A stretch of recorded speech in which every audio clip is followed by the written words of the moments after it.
तो दोस्तों आज हम फिर से आपके लिए लेकर आए हैं देश दुनिया की तमाम ताजा बड़ी खबरें। सबसे पहली बड़ी खबर में आपको बताएंगे कि मुस्लिम देशों की कार्रवाई के बाद मुस्लिम देशों के सामने गिड़गिड़ाने लगा स्वीडन। कुरान जलाने को गलत बताते हुए कुरान जलाने वाले व्यक्ति को सजा देने का किया ऐलान। पूरी दुनिया में मुस्लिम देशों की चर्चा। वहीं आपको बताएंगे दोस्तों की अंग्रेजों के जमाने के 138 कानून हटाएगी योगी सरकार, चिट्ठी लिखकर मांगे हैं सुझाव। वहीं आपको बताएंगे दोस्तों की डिप्टी सीएम बनने के बाद अजीत पवार को 48 घंटे में लगा दूसरा झटका। विधायक अशोक कुमार ने साथ छोड़कर शरद पवार के साथ जाने का किया ऐलान। वहीं आपको बताएंगे दोस्तों की यूनिफॉर्म सिविल कोड पर अरशद मदनी ने दी मोदी सरकार को चेतावनी, बोले शरीयत में फेरबदल मुसलमानों को नहीं है मंजूर। वहीं आपको बताएंगे दोस्तों की मुस्लिम देशों की मांग पर एक्शन में आया यूएन, कुरान जलाने वाले स्वीडन के खिलाफ कार्रवाई का किया ऐलान। वहीं आपको बताएंगे दोस्तों की योगी के खिलाफ कोर्ट गए परवेज की जमानत रद्द कराने के लिए सुप्रीम कोर्ट जाएगी योगी सरकार, सरकारी वकील कर रहे हैं मंथन। तो दोस्तों सभी खबरों को आपको विस्तार से बताने वाले हैं, वीडियो को लाइक कर चैनल को सब्सक्राइब कर दें। इसी बीच पर तो दोस्तों अगली खबर की ओर, तो मुस्लिम देशों की कार्रवाई से डरी स्वीडन की सरकार। कुरान जलाने को स्वीडन की सरकार ने बताया गलत, कुरान जलाने वाले व्यक्ति को सजा देने का किया ऐलान। दोस्तों आपको बता दें कि मुस्लिम देशों के कार्रवाई करने के बाद अब स्वीडन की सरकार पूरी तरह से घबरा गई है और स्वीडन की सरकार अब मुस्लिम देशों से डर गई है। दरअसल आपको बता दें कि जिस सरकार ने पहले कुरान शरीफ जलाने की मंजूरी दी थी, अब वही सरकार ने कुरान शरीफ जलाने को गलत बताया है और कुरान शरीफ जलाने वाले व्यक्ति को सजा देने का ऐलान किया है। स्वीडन ने साफ कहा है कि हमारी सरकार समझती है कि देश में होने वाली ऐसी इस्लामिक फोबिक घटनाएं मुसलमानों के लिए अपमानजनक हो सकती हैं। हम इसकी कड़ी निंदा करते हैं और इसका विरोध करते हैं। ये किसी भी तरह स्वीडन की सरकार के विचारों को नहीं दिखाती है और कुरान का अपमान जो किया गया है वो एकदम गलत है और हम इसका सपोर्ट नहीं करते हैं और जिस व्यक्ति ने भी कुरान शरीफ जलाई है उसके खिलाफ कार्रवाई की जाएगी। तो ये बड़ी अपडेट आई दोस्तों कि मुस्लिम देशों की कार्रवाई करने के बाद अब स्वीडन बुरी तरह से घबरा गया है और मुस्लिम देशों से अब माफी मांगने लगा है कि कुरान शरीफ जो जिस व्यक्ति ने भी जलाई है उसके खिलाफ हम कार्रवाई करेंगे और कुरान शरीफ जलाना गलत था। इसी बीच पर तो दोस्तों अगली खबर की ओर, तो अंग्रेजों के जमाने के 138 कानून हटाएगी योगी सरकार। दोस्तों आपको बता दें कि उत्तर प्रदेश सरकार आज़ादी के पहले से लागू अंग्रेजों के 138 कानून उत्तर प्रदेश में हटाने की तैयारी कर रही है। कानून खत्म करने के लिए विधायी विभाग ने राज्य विधि आयोग से सुझाव मांगे हैं। विभागों से पत्राचार कर कहा गया है कि अगर कानून लागू रखना है तो उसके पीछे ठोस वजह बतानी होगी, कानून खत्म करने के लिए सहमति भी देनी होगी। जानकारी के मुताबिक उत्तर प्रदेश में 40 से ज़्यादा ऐसे विभाग हैं जिनमें आजादी के पहले से कई कानून चल रहे हैं। इन कानूनों की संख्या 138 है जो वर्तमान समय में प्रयोग में नहीं है और इन कानूनों को उत्तर प्रदेश की योगी सरकार अब खत्म करने जा रही है। इसी बीच पर तो दोस्तों अगली खबर की ओर, तो सरकार में शामिल होने के 48 घंटे के भीतर अजीत पवार को लगा दूसरा झटका, एक और विधायक ने छोड़ा साथ। दोस्तों आपको बता दें कि बीजेपी सरकार में शामिल होने के 24 घंटे बाद अजीत पवार को एक बड़ा झटका लगा है। दरअसल आपको बता दें कि विधायक अशोक पवार ने उनका साथ छोड़कर शरद पवार कैंप ज्वाइन कर लिया है। आपको बता दें कि अशोक पवार थ्रिसूर से विधायक है। शरद पवार और अजीत दोनों ही गुटों का शक्ति प्रदर्शन आज था। बता दें कि अजीत पवार गुट बांद्रा में तो शरद पवार गुट नरीमन प्लांट में आज मीटिंग कर रहा था। अजीत पवार गुट ने सभी एमपी और एमएलए एमएलसी को बुलाया था, लेकिन आपको बता दें कि इसमें बहुत कम ही विधायक अजीत पवार के समर्थन में पहुंचे, जबकि शरद पवार के यहां पर सभी ज़्यादा से ज़्यादा विधायक पहुंचे और ये विधायक अजीत पवार के साथ बीजेपी सरकार में गया था, लेकिन इसने 48 घंटे के बाद ही यू टर्न मार लिया। इसी बीच पर तो दोस्तों अगली खबर की ओर, तो मुस्लिम देशों की मांग पर एक्शन में आया यूएन, कुरान जलाने वाले स्वीडन के खिलाफ कार्रवाई का किया ऐलान।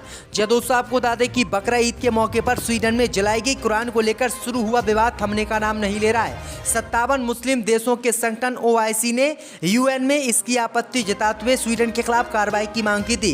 इस बीच खबर सामने निकल कर आई दोस्तों की संयुक्त राष्ट्र मानव अधिकार परिषद ने कुरान जलाए जाने की घटना की निंदा करते हुए स्वीडन के खिलाफ कार्रवाई करने का ऐलान कर दिया है। उन्होंने कहा है कि स्वीडन में इस्लाम का अपमान किया गया है और मुसलमानों की सबसे पवित्र कुरान को जलाया गया है, जो कि बर्दाश्त के काबिल नहीं है। वहीं आपको बता दें कि यूएन ने अब स्वीडन को जो सहायता देता था वो सहायता देने से साफ इनकार कर दिया है और कहा है कि जब तक आपकी मुसलमानों के खिलाफ घृणा खत्म नहीं हो जाती, आप मुसलमानों के खिलाफ विवादित काम नहीं करते, तब तक आपको कोई सहायता नहीं दी जाएगी। इसी बीच पर तो दोस्तों अगली खबर की ओर, तो महाराष्ट्र के बाद अब बिहार में भी होगा खेला। बीजेपी नेताओं ने किया दावा जल्द टूट जाएगी जेडीयू।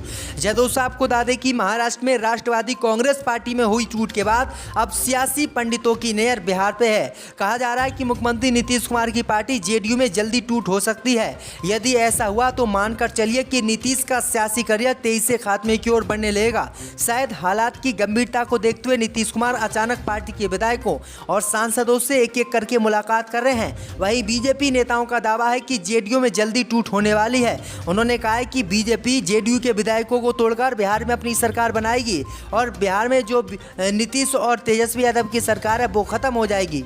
इसी बीच पर तो दोस्तों अगली खबर की ओर तो यूनिफॉर्म सिविल कोड पर बोले मौलाना अरशद मदनी, शरीयत में फेरबदल बिल्कुल मुमकिन नहीं। जदों साहब को बता दें देश में यूनिफॉर्म सिविल कोड को लेकर बहस जारी है। इसी मामले को लेकर जामिया उलमाए हिंद के अध्यक्ष मौलाना अरशद मदनी ने कहा कि उनका संगठन यूनिफॉर्म सिविल कोड का खुलकर विरोध करेगा और किसी भी कीमत पर इसको देश में लागू नहीं होने देगा। उन्होंने कहा है कि उनका संगठन अपनी एक राय बनाकर लॉ कमीशन को भेज रहा है।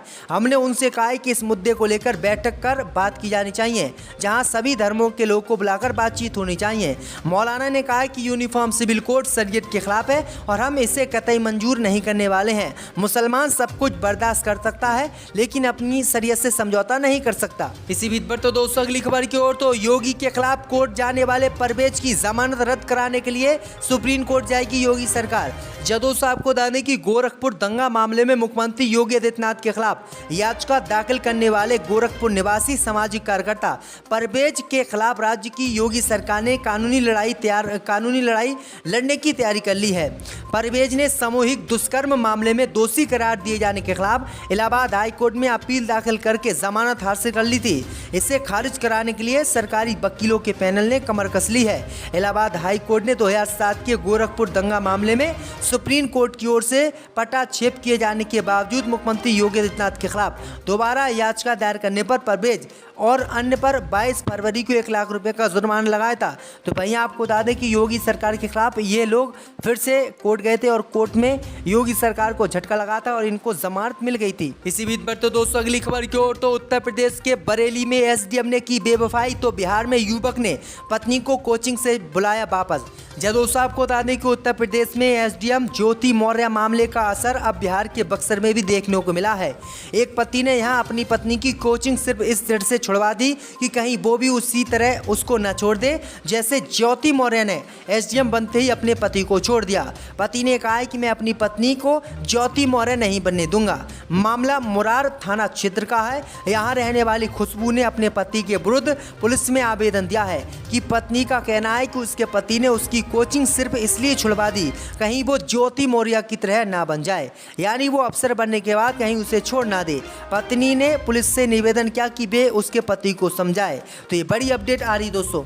इसी बीच पर तो दोस्तों अगली खबर की ओर तो केदारनाथ मंदिर में मोबाइल ले जाने पर प्रतिबंध। जदों साहब को बता दें कि केदारनाथ धाम में मोबाइल ले जाने और रील बनाने पर मंदिर समिति प्रतिबंध लगाने की तैयारी में है।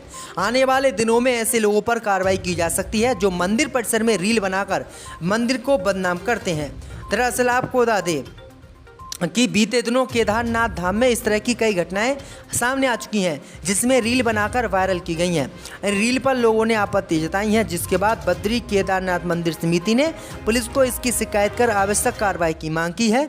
हाल ही में एक फेमस यूट्यूबर ने केदारनाथ मंदिर परिसर में अपनी प्रेमी को अंगूठी देकर प्रपोज किया था। इतना ही नहीं, घुटने पर बैठकर प्रपोज करने के बाद एक दूसरे के गले भी ये लोग लगे थे। तो ये बड़ी अपडेट आ रही दोस्तों। आज़म खां के साथ बदले की भावना से काम किया जा रहा है। इन अल्फाज से या ये जो ऑफ़र आया है इसका मतलब तो ये है कि इस वक्त जानबूझकर इंटेंशनली या और प्रैक्टिकली ये उनके साथ जो कुछ किया जा रहा है जानबूझकर किया जा रहा है।